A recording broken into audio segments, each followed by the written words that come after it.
everybody. Just logging in to give a update on how the past 2 days have been going. My goal is to provide a nightly update so that these videos aren't very long.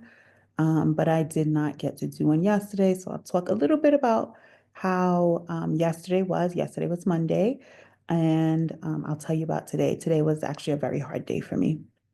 So Monday was my first day of teaching, even though I met the ladies that I will be working with on Friday.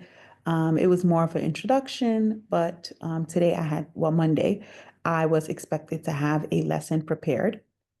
So I did teach them about the 4 Ps in business. The presentation went really well. What I will say that was very different for me was it was the first time where I had to teach and have an interpreter with me. So while usually I am very on point with my timing, I did not account for how long it would take for the translation to take place. So that's something that I know that I have to be mindful of.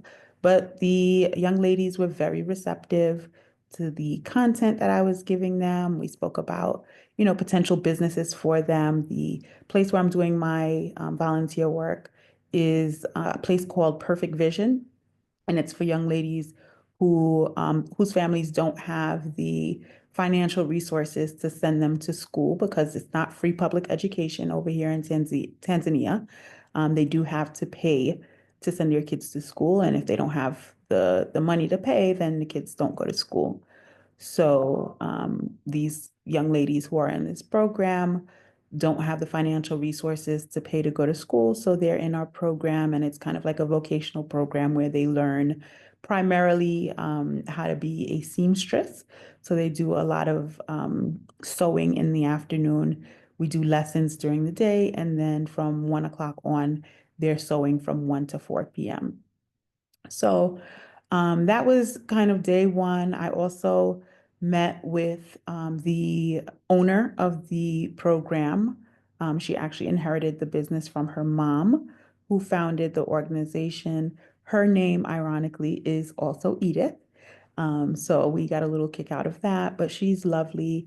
She told me more information about the organization and the 4 major programs that they run, which are the sewing program. They also do a program where they make reusable sanitary napkins for girls.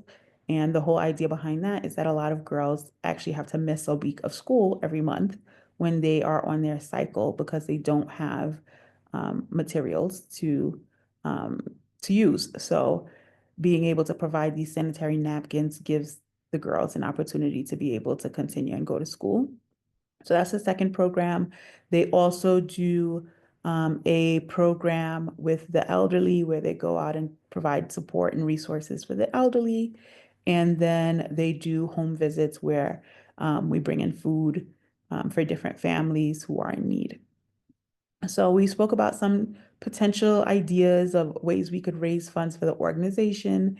And that was really my first day. It was a good first day. Nothing major happened, but nice, calm, impactful, and a nice opportunity to get to know the girls.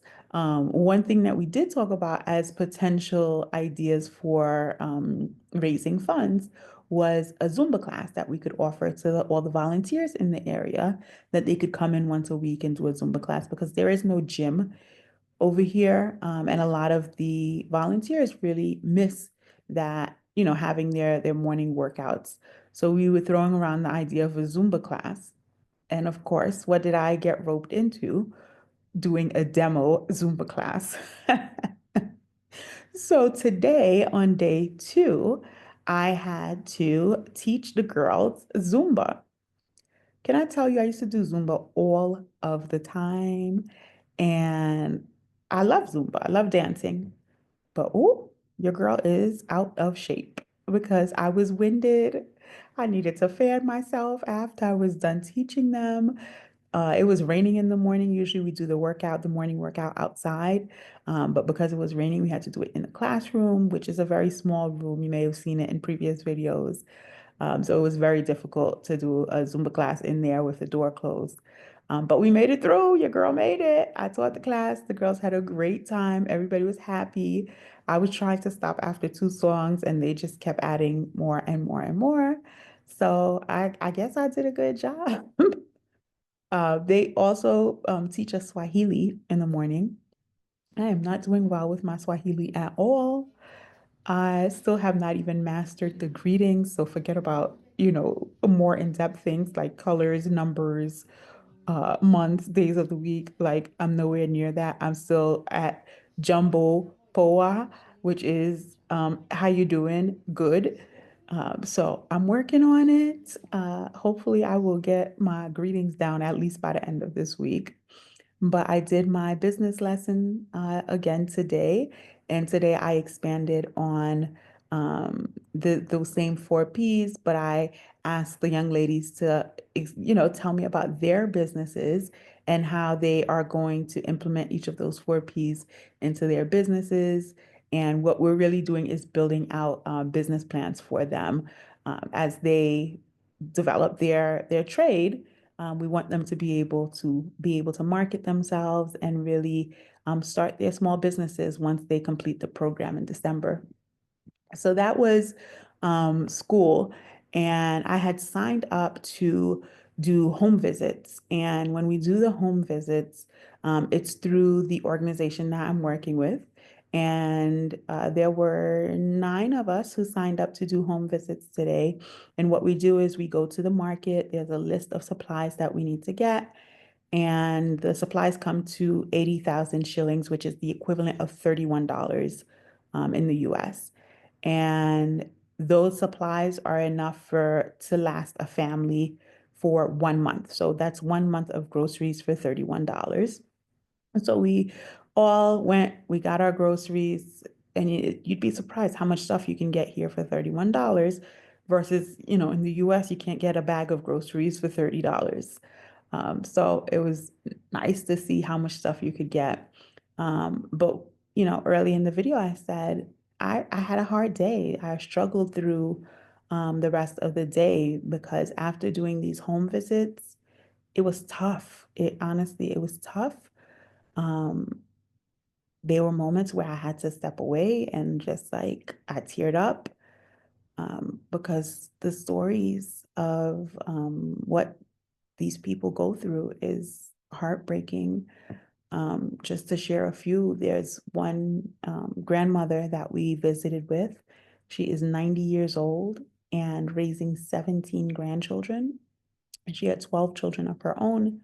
9 of them are deceased. And so she took on all of the deceased children's kids and is raising them. And I can't imagine having to do that at 90 and to see where they live. All of them live in 2 rooms. And these are not large rooms at all. Um, the entire house is probably the size of an average bathroom. And that's both rooms, it's one bathroom. So that was very, very, very difficult to witness. There was another woman, and this one really got me, who is a widow. Her husband passed in 2016, and shortly after, she got some type of joint disease, and she is paralyzed from the waist down. So when we visited her, she was just laying in the bed, couldn't obviously couldn't move, but was sharing her story and asking like, why is God not helping her? So that broke my heart, honestly. Um, and she has 3 kids also. And it was just hard. It was hard to witness and to just think about all of the privilege that we have, right? And we complain about the smallest things. And there are people who have way more challenging lives than what we do. And it's not to minimize the things that we go through because they're real to us, right? But to see how other people are living is challenging. There was another woman who's a single mom who has high blood pressure and washes clothes for a living, but she does not have financial resources to get her blood pressure medication. So oftentimes And when the pressure is high, she can't function and do anything. So she's not able to wash the clothes, and so she's not able to pay her monthly rent. And when we ask how much is the monthly rent, it's 15,000 shillings, which is less than $5, or maybe a little bit more than that. But $5 for rent, and to see people struggling to pay that, and to know we spend $5 on coffee, at Starbucks, or it's just it really has put things in perspective. We met another woman who left an abusive relationship with her 3 kids to come stay with her mother, and then her mother passed away shortly after. So she's by herself raising her kids, trying to make a living. She sells vegetables in the market. There was another woman who contracted HIV, has 3 children. The youngest is 5 years old, and her husband left her when he found out that she had HIV. It was heavy. It was a very heavy, heavy day. And I know that the work that we're doing is good work, right? We're making a difference, but it definitely is hard. Um, and that's it. I'll leave it at that. Today was a difficult day. It was a good day, right? I'm not going to say it was a bad day. It was a good day because we got to make an impact, but it was a hard, hard day. But the reason I'm journaling this is because I want to share this story with you.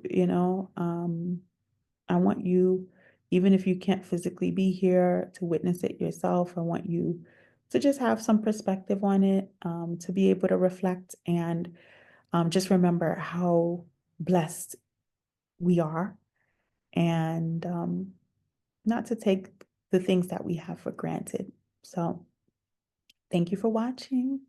I will try to record again tomorrow. I hope everybody is well, and talk to you all soon.